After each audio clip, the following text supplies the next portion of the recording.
Morning, I'm KC. This is Keystone Curiosity, where we talk about all things unique to the state of Pennsylvania. Today's episode is going to be about Falkner Swamp United Church of Christ.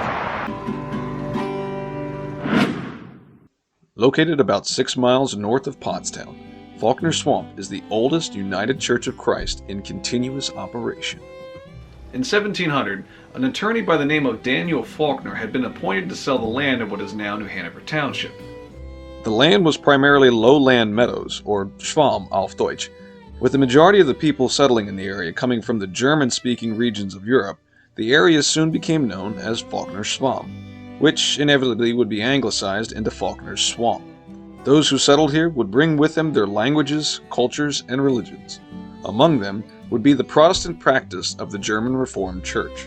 But there was a problem. The early years of colonial Pennsylvania had yet to see an ordained German Reformed minister, and an official church could not be founded without one.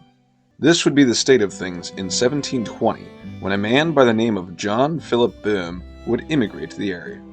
Born in 1683 in Hauptstadt, Germany, Böhm would grow up in close connection with the practices of the German Reformed Church, as his father had served as the local minister. He would receive a formal education and work as a school teacher prior to emigrating to the colonies at the age of 37. With his education and familiarity with German Reformed practices, it didn't take long before the reforms in the area approached him, asking him to be their minister. He denied the position, stating that only somebody ordained could conduct the sacraments of baptism and communion. But the locals did not give up so easily. Henry Andes, who had been hosting the Falkner Swamp congregation at his home in Fagley'sville, spent the next 5 years attempting to persuade Böhm. Antes represented to him that he would have to answer for it at the Last Judgment if, as a result of his scruples, so many souls were lost who might have been saved. This argument put into perspective the common good for the people, an argument which finally landed. Documents were drafted, and on October 15, 1725, John Philip Böhm administered the Lord's Supper to 40 members of the Falkner Swamp congregation. A few years later, he would become fully ordained by the Dutch Reformed Church in New York City. He would serve as the minister for Falkner Swamp for 23 years until October of 1748, when old age made it unreasonable for him to continue. 6 months later, he would pass peacefully in his sleep at the age of 65. But the seeds sown by Böhm would bear fruit and continue on at Falkner Swamp. Both the church and its congregation would see service in the American Revolution in 1777. Following the defeats at Brandywine Creek and Paoli, General George Washington would set up an encampment in nearby Fagley'sville and use the Falkner Swamp Church as a hospital for the wounded. After the Revolution, the foundations would be laid for a brick structure replacing the original frame and timber building of old. Finished in 1790, the foundations for this building still stand to this day, with some modifications and updates, of course. It would be remodeled in the 1860s and again in the early 1900s with a slate roof and rooms for Sunday schools. It would also be beautified with the addition of stained glass windows and a 9 by 15 foot oil painting of Christ's resurrection. It was also about this time that the original steeple built in the 1860s was struck by lightning in the summer of 1925. You can still see evidence of the surface charring on some of the roof trusses if you're up in the steeple itself, but this doesn't affect the structural integrity and was left in place as the steeple was rebuilt. In recent years, however, you may have noticed there's a piece of it sitting on the ground in front of the church. In 2022, it was noticed that the flashing from the remodel had deteriorated, and the spire and steeple leaked rainwater that had rotted into the roof structure, causing the steeple to lean towards the sanctuary, threatening to collapse into the church itself. Emergency repairs were conducted to hold the steeple in place, and more permanent plans were made to repair the steeple structure to its original design. These repairs began with the removal of the 800-pound spire, and are currently ongoing, with the intention of being completed for the church's 300th anniversary in 2025. But a church is more than just 4 walls and a roof. It's a community. Just as it had been in the days of Böhm, churches still function as a gathering place for local communities. But with the increase in options from those days, what exactly possesses the members of Falkner Swamp to go to a church that's literally older than the United States? It's small. The people. People. Yeah.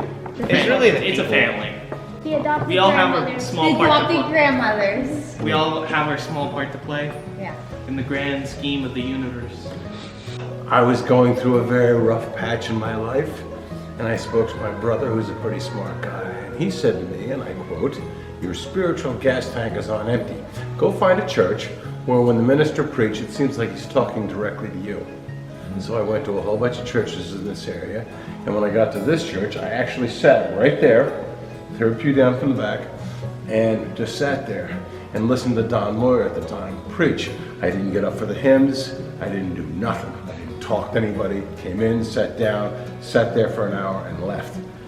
And I did that for a couple of weeks, and about the middle of the third or fourth week, I'm at my shop over in Hopkinsville Road, and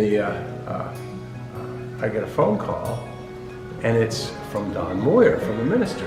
But he called me up and he said, "It looks like you're having a tough time. How about if I buy you lunch?" I felt like in big churches, they don't ask those really hard questions.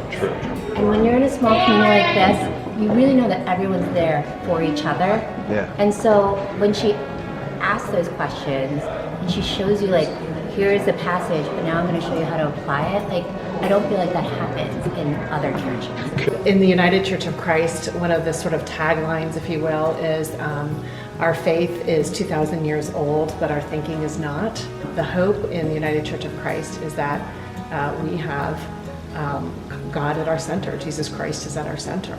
And the message that Jesus Christ said was, I have a new commandment for you, which is that you love one another. Families come in all shapes and sizes. Families have two mothers, families have two fathers, families have, two partnered adults who, don't have children. So grandparents come with grandkids. It's all over the place. And we are a place that says, come all you who are weary, and bring your burdens here. That's the word of Jesus, so that's our word too. And we carry that sense, that command seriously, that we are here to love one another. That's what Jesus commanded us to do. Our job isn't to judge. I'm more interested in having people find a welcome and a place of love, a place where they can seek deeper meaning through scripture, through worship, through community, through active service.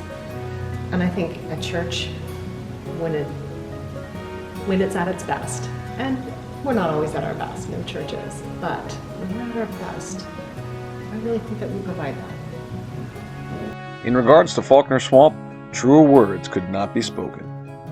As I spoke to the members, time and time again, I would hear stories of how the congregation always stepped up and offered their support. Whether falling on hard times or raising funds to repair the steeple, the members would always be the example of selfless service, committing to the betterment of their community and the people in it.